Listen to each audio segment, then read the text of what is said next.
Hello, everyone. My name is Padmini Nidumolu, and I'm the co-founder of Lean In Agile. This is for women, by women, and for women. And this initiative was founded for the women to come together and share their journeys and their stories and truly leaning into each other, because we believe that there is so much potential and so much energy and strength in the community, in the Agile and Lean communities, and women community can absorb so much from this energy and the gravitas that we have together as a community across the globe. So this initiative is essentially to bring women not just in one geography, but across the geographical locations, across the boundaries, to respect the cultures, to respect the backgrounds of women that we have, the wonderful women we have, and bring these women together on a common platform. So this interview that you're watching is part of a series called LIA100, Lean and Agile 100.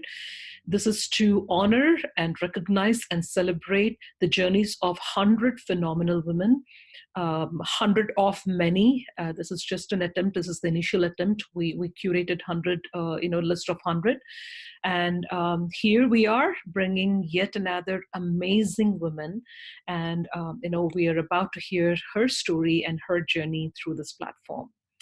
So the guest today on LIA100 platform, she's the author of Agile People, a radical approach for HR and managers, and which leads to motivated employees, of course. And she's the founder of Agile People. She specializes in helping companies move towards a culture of increased agility through Agile HR, Agile Leadership, and motivation. She has worked as a consultant with many of Sweden's largest companies, helping them to implement HR processes and solutions, always spiced with an agile mindset, and I love that. She's a people management consultant and devoted change agent with an enterprise perspective. Her main focus is to contribute to creating organizations where people perform better and feel engaged. Agile leadership and agile frameworks are the best ways to create successful change, in her opinion, and I totally believe in it, and I think most of you agree as well. She's the founder, as I said, of an initiative, an organization called Agile People, and this is a network and a conference with the purpose of spreading the agile mindset in organizations, especially in the HR spaces. Her main drive is to see the movement from one state to another in a company, contributing by making that change successful, both from a financial and human perspective. Her vision is to create customer value and have fun at the same time. She may have been the first person in the world to connect the concepts of Agile and HR, but as you all know and see everywhere on social media and in the organization, it's becoming clear right now that she's the trailblazer of this global movement. It's a great honor and a pleasure to bring Pia Maria Thoren to LIA100 platform. Pia Maria, welcome, and thank you so much for your willingness to spend some time with us. Wow, Padmini, that's a welcoming that I call fantastic. Thank you so much. So well deserving. I'm so flattered to be here. I'm so flattered that I'm one of these fabulous women in your group, and I would do a lot to contribute to this community, and I will try to really have a really good time with you here and now, and I hope that everybody who is going to listen to this will also benefit from what we say in this talk. So yes. Absolutely. Thank you so much, Pia Maria, and a hearty welcome to this platform, because I know that many women and people in our audience will really benefit from listening to this video cast. So I'm really looking forward to this conversation. So let me start with the question, Pia Maria, which seems obvious but not. Why Agile People? Why Agile People? Well, the history is that we had a conference in Smögen, which is on the west coast of Sweden, and this was back in 2011. Mm-hmm. I was there with my team.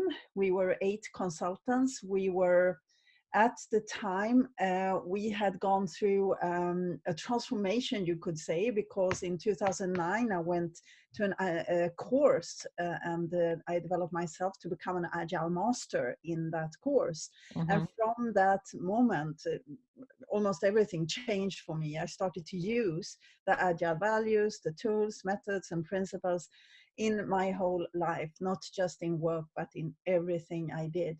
And in this conference 2 years later, we had gathered to talk about how this could develop and how we could build this. And we came up with the idea of doing a conference and a network, and also to do an Agile HR training.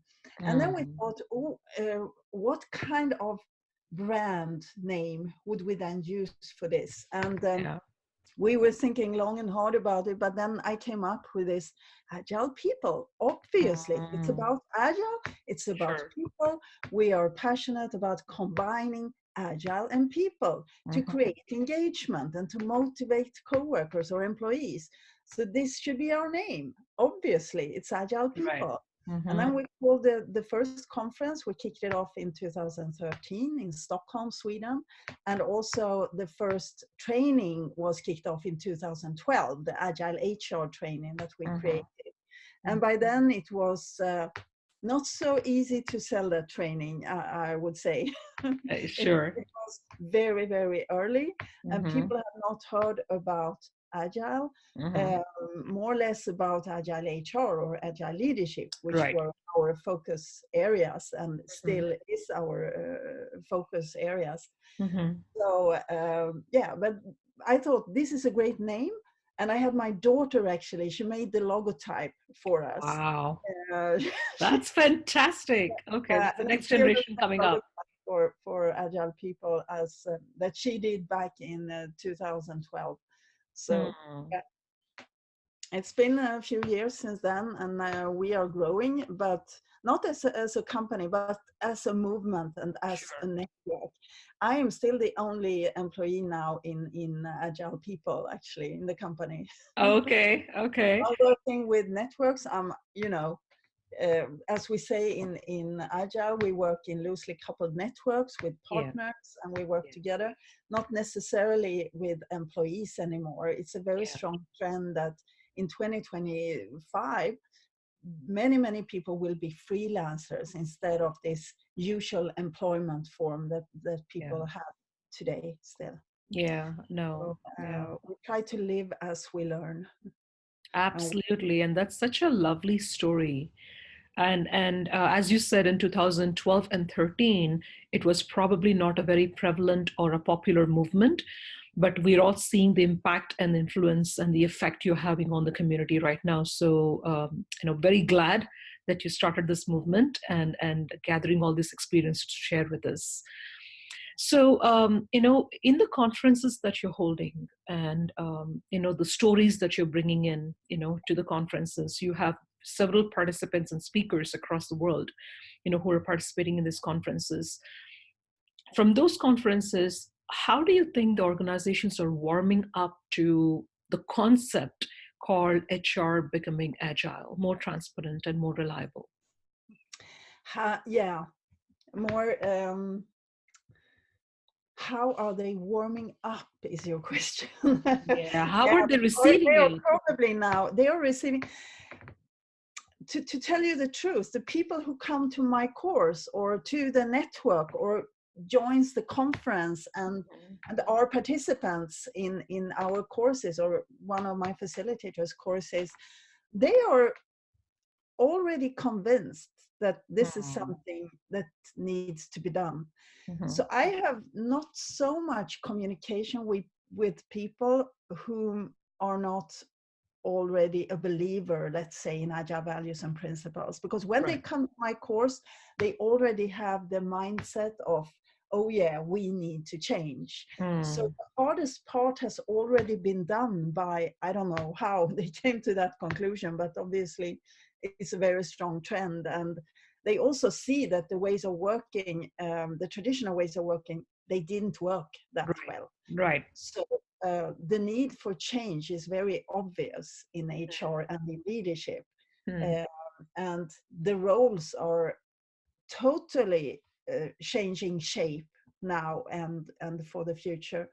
So I start to talk now about Agile People coaches, and I think Right. that all HR people, all HR professionals, and all kinds of different managers will turn into Agile People coaches for the future, Right. because that's a role that would then, instead of trying to control or manage or making people comply with processes and systems, instead you try to support and you try to remove impediments for people to be their best every day and to create meaningful lives, help people to create meaningful lives by working with the system, the Right. prerequisites, conditions in the system, so that people really have what they need to be able to perform really well, and to be able to be happy and to be able to realize themselves within the scope of organizations, because organizations are not just there anymore to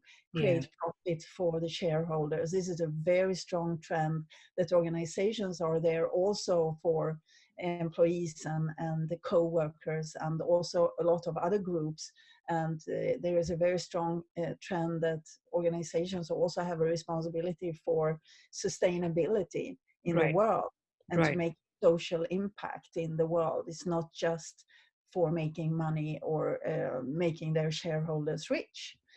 And I was very glad to see that a couple of hundreds of CEOs in the US actually came together. It was just maybe a month ago, and that they said that we have now come together, and we see that the purpose of organizations is not just anymore to create money for shareholders, but we have a bigger responsibility in this world as CEOs in large organizations. I was so happy to see that. Right. And it came from the US. Right. It's just, yes, now we are on the roll. Something is really Absolutely. happening in this world now. It was Absolutely. Yeah. fantastic to Yeah. hear that. No, that makes a lot of sense. And that's why, the movement right now, as you correctly said, is you take care of people as an organization and they take care of your business and profits and productivity. Definitely. So I think definitely that's a trend. In fact, last night I was listening to an interview by Indra Nooyi, the ex CEO of Pepsi, and she Yeah. ran this campaign and a program for a long time, for a decade, called Performance with Purpose. Yeah. And this is exactly what she says. Be a responsible organization and be responsible for all your actions and your leadership to the organization. So very rightly said. Mm. So then, that brings me to the next question. When you're really trying to influence and impact the organization through Agile HR, Agile People coaches, as you said, what are some of the biggest resistance points you face? What are some of the biggest impediments you face in kind of People. breaking through that? Yeah. People It's again. definitely people. Very rightly And, said. and Yes. it's, I'm doing a course together with Bjarte Bogsnes, who is the author of Implementing Beyond Budgeting. So he works basically in Agile for finance. And finance structures together with HR structures are the biggest obstacles, I would say. And these are, of course, created by people. And managers are using the finance and HR structures to keep people in check, let's say. So like Fabiola Eiholzer in the US, she's always talking about Douglas, that this lazy, worst possible employee of all people, the HR departments are actually creating the processes for this person, Yes. to keep this person in check. Mhm. But maybe 98% of all people are not lazy by default. They are not motivated just by money or status or whips or carrots, but they have this intrinsic motivation all by themselves. They want to do something good. They want to create value for other people. So it's for these people that we need to create our structures. And it's supporting structures. It's not limiting structures. So we talk about, me and Bjarte, when we do our courses, we talk about removing the annual budgets. We talk about removing fixed performance targets and bonuses. and rewards linked to fixed performance targets, because these are the structures that are limiting people a lot and that are creating a lot of bad behaviors in organizations today. You know, political struggles, people are backstabbing each other, they are competing to reach the top, and it's a very scarce room at the top. So everybody's kind of trying to get there by going behind each other's backs and so on. And these bad behaviors are there because the structures that we are providing to people create these bad behaviors. So people are not bad by default, but the structures make them behave in bad ways. Instead, we need to provide structures that would support people to behave in good ways, in supporting each other, in working in teams, you know, doing good things, and trusting each other and optimizing for the whole instead of optimizing per department or per team or per division. So always optimizing for the whole organization instead of sub-optimizing, as the case is in most companies today. Right. No, absolutely. I think that is such a valuable insight right there, and that actually makes us all think, because there's so much content and material that's been published about Agile HR, and one thing that remains ambiguous to this day, Pia Maria, maybe you have more clarity. Please share. The performance management, as you said, right? Reviewing and incentivizing fixed targets and fixed performance targets. How do you think we can break that glass ceiling? Because that seems to be the sticky point for almost all organizations. Yeah. And you know what I do? Like we do with the budgets, we split the purpose of the performance management process. This is actually the solution to the problem. Okay. So instead of saying that we have one big performance management process where we set goals in the beginning or the end of the year, and then we have a mid-year review in the middle of the year, and we have a performance review or rating at the end of the year, we actually choose to say that there are many purposes for the performance process. It's learning and development, it's coaching and feedback to employees, it's compensation decisions, but it's also to set goals and to increase performance, right? So there are at least 4 different purposes with the performance management process. And what you need to do to get around these problems that the old traditional performance management process create is to slash that process into the different purposes and use different tools and different methods to perform the purpose. So for coaching and development, you use continuous coaching and development with modern coaching tools. So HR and managers need to have regular coaching meetings with their employees to make them and forward-leaning discussions instead of judging the past, right?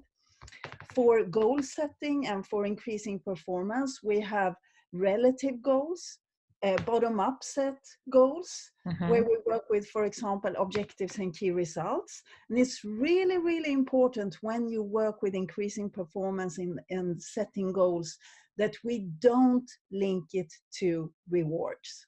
Okay? We never link it to individual rewards, because that's when we don't stretch ourselves. Right. That's when we keep our goals very low when we link it to rewards. Instead, we need to release human potential so that every employee can do the best for them. And we only get people to stretch if we work with intrinsic motivation and we don't link goals to rewards. Fulfillment of goals to rewards. So this is something we need to stop doing. And then most HR people come to me and say, but then how do we make compensation decisions if we don't link it to a 9-box grid, Right. How then do we make compensation decisions? And that's the next challenge, right? So we have 2 types of compensation. We have a base salary, a market-based base salary, which is something that should be high enough to get the issue off the table. We should be able to live of our base salary, right? Maybe we also complete that with a variable or performance-based salary. That's okay, as long as we not bake them together. Because if we bake them together, we create those golden cages for Right. people, where we build up a very high salary over time. And then the salary becomes too high, so that these people, even if they don't perform anymore, they cannot quit working at this company because their pay is too high. They would never get that somewhere else. So this is the effect that we get with old managers who are just leaning back, waiting for retirement, lifting a Right. very high salary every month, but they cannot quit. We have put them in a golden cage, you see. So don't bake these two kinds of salaries together. The other thing is, when we work with performance-based salary, how do we decide how much each employee should get from the performance-based pay? Well, we use collective intelligence. The people with the most competence about something should be the people making the decision about something. So it's not the manager, it's not HR who are making the decisions about performance-based pay. It's my co-workers, it's my peers who are giving input on that. And the more people who give me input, the more fair does the compensation decision become. Because fairness for compensation is the most important thing. The goal for any compensation philosophy needs to be that it should be as fair as possible for as many as possible. Absolutely. Yeah. So the trick is really to slice the purpose of performance management into 4 different processes and use the best tools for each of these processes, Got it. instead of you using and linking fixed performance targets to rewards. It's all in my book. If you want to read more about it, it's in my courses as well. And all my facilitators are teaching this around the world. Awesome. Do you want to mention the book name, Pia Maria? Agile People, a radical approach for HR and managers that leads to motivated employees is the name of the book. And now we also have actually a picture book. There's one guy from South Africa who actually illustrated my book. So it's 215 illustrations in the form of a picture book, which shows all the messages from the original book. And is that also available for purchase and for download? Yes. Okay, that's fantastic. And thank you so much for sharing that performance management aspect of in development, because I think that is where the most challenges lie. And as you rightly said, it promotes bad behaviors if not managed quickly and efficiently. So thank you so much for sharing that. And also, PME, I think you probably know the best. In several organizations, especially large-scale organizations, HR is a distinct, separate organization. Okay, often centralized. And of course, federated to different departments, but it's often centralized. And it's not possible for this organization to be people coaches or development coaches for every employee. Usually that responsibility is entrusted to the individual departments, managers, leaders, directors, and that top layer, right? Yes. How do these people, the leaders of respective organizations, inculcate agile HR principles so they become people coaches? They are managing to the performance. Can you share a little bit about that? Yes. So you're talking now about agile leadership, and the best metaphor for agile leadership is the gardener metaphor. The gardener is the person who takes care of the garden. So it's not really about making individual people perform. It's of course about making people perform, but you do that by changing the system, right? By removing limiting structures again. And the limiting structures can be many, except for the performance management structures. There are many approval flows, there are the budgets, there are the team budgets, etc., and the goals that we are setting on teams. And there are so many structures that are limiting us. So, and also we need to make prerequisites for all the people in the organization in this garden to be, you know, really inspired and motivated. And the gardener needs to know how to take care of different kinds of plants. A tulip doesn't need the same care as a rose. And they need to have this knowledge. How can we create prerequisites in the system for different kinds of people who have different basic psychological needs to be able to perform and be happy? And HR are the people, they are the professionals. They need to help managers, teach managers and coach managers to be able to take this changed role where it's more about removing obstacles for people, removing the weeds in the garden, you know, throwing that away, making space for people who need a lot of space, and letting people who want to work together in teams. So all have different needs, but all plants feel a purpose in the garden for the end result, right? So we need to take care of that garden and create the earth, the agile culture, the environment, so that each and every different plant can grow in its own way, on its own terms, using the intrinsic motivation in the best possible way for every person in that garden. So it's really a very good metaphor for agile leadership. And, you know, you cannot scream to a plant or a flower to grow faster or better or quicker or develop faster. It doesn't work. What can you do? The only thing you can do is to work on creating an environment that is as good as possible, so that the plant will develop from its own power.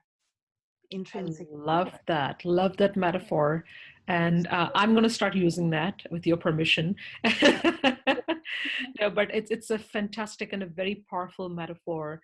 And you know, is it right for us to then understand that agile leadership at all levels in the organization, they must be first coached, you know, for themselves.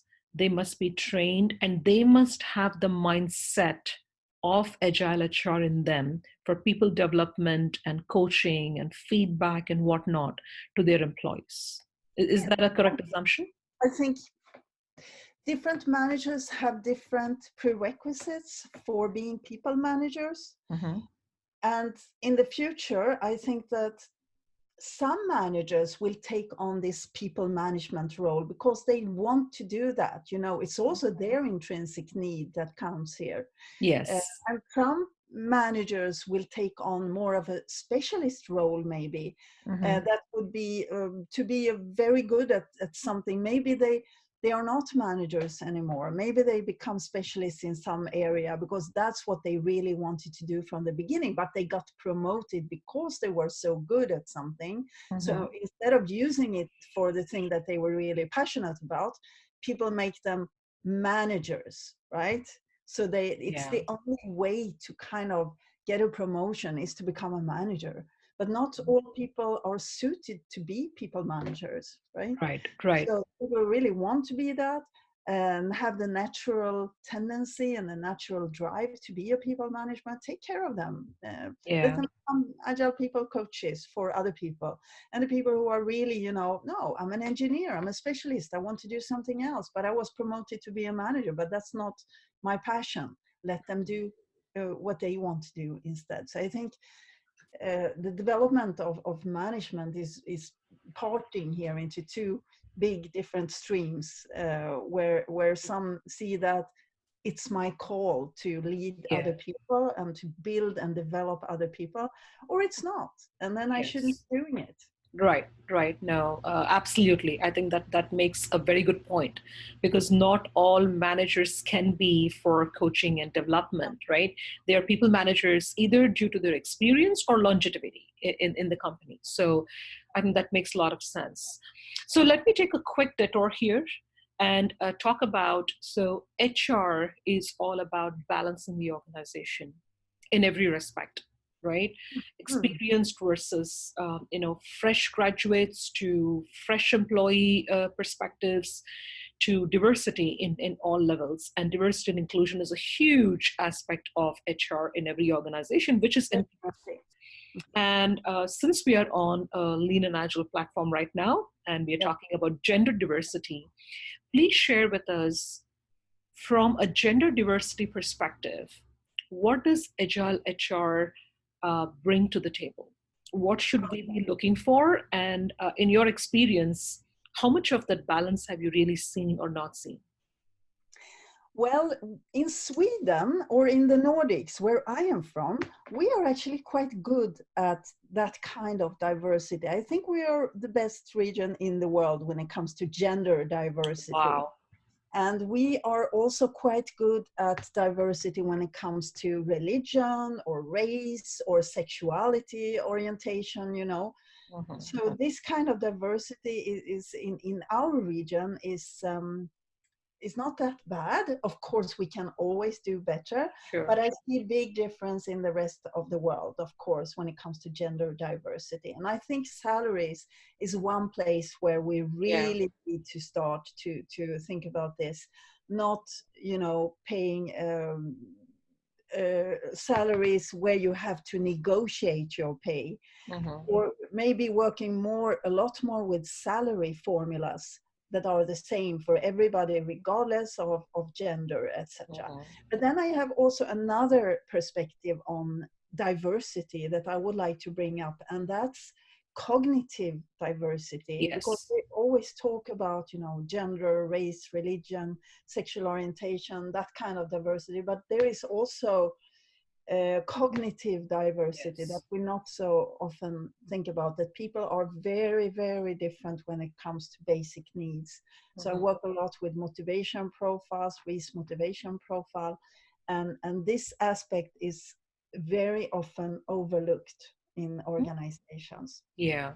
But still there is a lot to do when it comes to gender diversity, and I understand that you are heavily involved and Yes. very much work with these questions, and I think Yes. there is a great need, and somewhere I think that salaries is a good place to start. Yes. Right. Quality when it comes to salaries, then I think we have a chance to also, you know, drive other areas towards better gender diversity. Awesome. And you yourself, I'm assuming, never faced, an impediment or a challenge being a woman who started this initiative. No, Or no? no, I don't feel that. Okay. I never felt that I was um, treated different because I'm a woman. I never experienced that. Maybe it's in my head to. I am quite low on acceptance. Acceptance is a basic need. So maybe that's the reason why I never experienced it. Maybe men tried to discriminate me, but I didn't get it, you know, because I Which is didn't, good. Because it didn't let well, you I didn't speak, right? care about it. You know, I never cared about it. Right. But I never felt discriminated because I'm a woman. That's true. But I understand, of course, the problem is there a lot. It's there all over the world. And if you have some idea of how I can help to eliminate that, I would be very happy to help you there. Yeah, that'll be awesome. And I think that's probably part of Agile People, Agile HR intrinsically, Yeah. right? It's the inclusion and viewing every employee with a common denominator lens is probably intrinsic to this Yeah. movement. So That's you know, fantastic. I Mhm. would like to bring up the X and Y view of people here, because when you view people with the X view, you believe that people are lazy and unmotivated and they need sticks and carrots to work. With the Y view, you think that people are already motivated by Yeah. themselves Mhm. and that they want to create value for other groups, etc. So I think this is the basic human view that you need to have, regardless of gender, regardless of what kind of where you come from, or what gender you are, or what sexual orientation you have. So we need to view people with a wide view, Yeah. and that's what I try to preach as well. I think that Douglas MacGregor, who wrote this book, The Human Side of Enterprise, in the late 1950s, beginning of 1960s, he was very right. And that's one of the best management books ever written. So if you didn't read it, please go ahead and do that. Douglas MacGregor, The Side of Enterprise, yeah. This is how great. we Yeah. see people in organizations. Yeah. Yeah. Regardless of gender. And this X and Y views, were they elaborated in your book or in your work somewhere that we can go and tap into? It, definitely. Awesome. In there as well. Yes. Okay. I'll look for that. Absolutely. It's the basic kind of platform that I work from, that we need to trust people, we need to view them as competent and motivated, and that they want to create value, and that they want to take responsibility. Got They it. don't need to be managed. People don't need to be taught or managed or made perform or made motivated. It's all within people from the beginning. We just need to help each person discover that inside themselves. Right. Right. That's really superb.